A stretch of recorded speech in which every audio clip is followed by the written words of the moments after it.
Already seen the theoretical background of this experiment to determine the resistivity using 4 probes.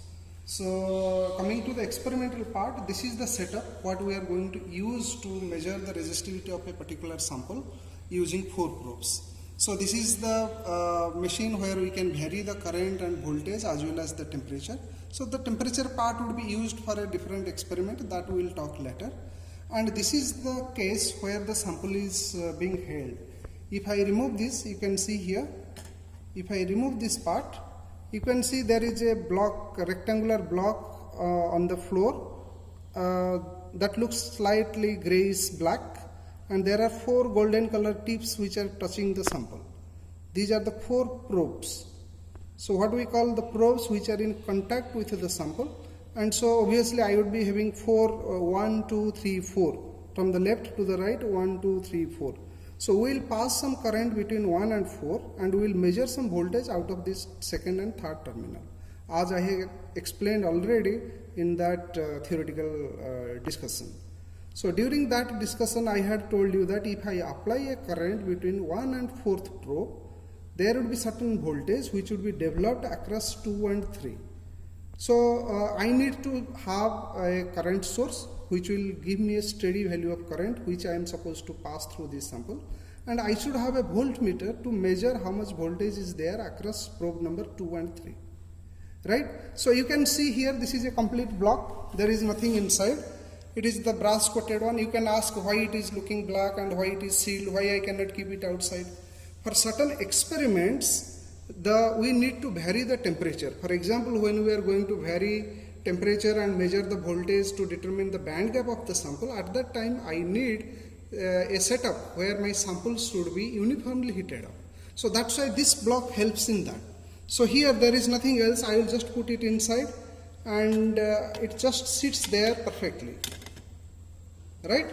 So there are 4 probes, probe number 1, 2, 3, 4. I will be using 1 and 4 for passing the current and 2 and 3 to measure the voltage. So these are the 2 probes which have come out of this 1 and 4. So I will connect it to the current.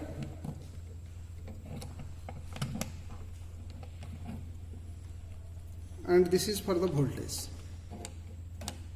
Right? So this machine has an inbuilt current source which will supply a steady value of current, and there is a voltmeter which will display how much voltage is being developed across the terminal 2 and 3. Right? So now let us switch this on. And here you can see there is an arrow mark which goes to the current side and there is an arrow mark which will go to the voltage side. So that means by changing this knob from the current side to the voltage side, I can take this reading. For example, right now this is 0 millivolt. If I am turning it to the right, then this is now 0 milliampere. You can see it here. So whenever I am switching it, this light glows up. Right? So right now you can say that, sir, there are so many other things like oven control, temperature. Well, right now let us not worry about that. When we will vary the temperature and measure the voltage to determine the band gap, we will use this portion of the setup.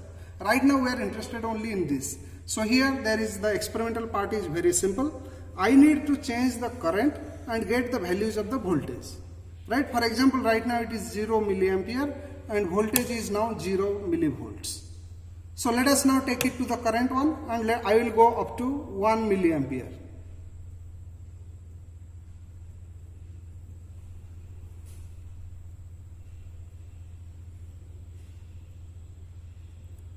Okay, it is now 1.05 milliampere and correspondingly the voltage is 0.62 millivolts. Right? So that is our first reading. And now then we will go to the next point. We will increase up to 2 milliampere, let us say.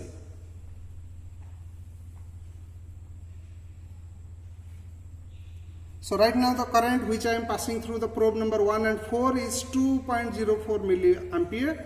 And the corresponding voltage is 12.0 millivolts. So I will have a set of data points. I should take at equal intervals something like around 10-12 data points and corresponding voltages. So unit of current is milliampere and the voltage is millivolts. Right? So with that, what we are going to do, we will plot the graph as I had already told you. So with this we will share the data points and you are expected to plot the graph and complete the experimental part.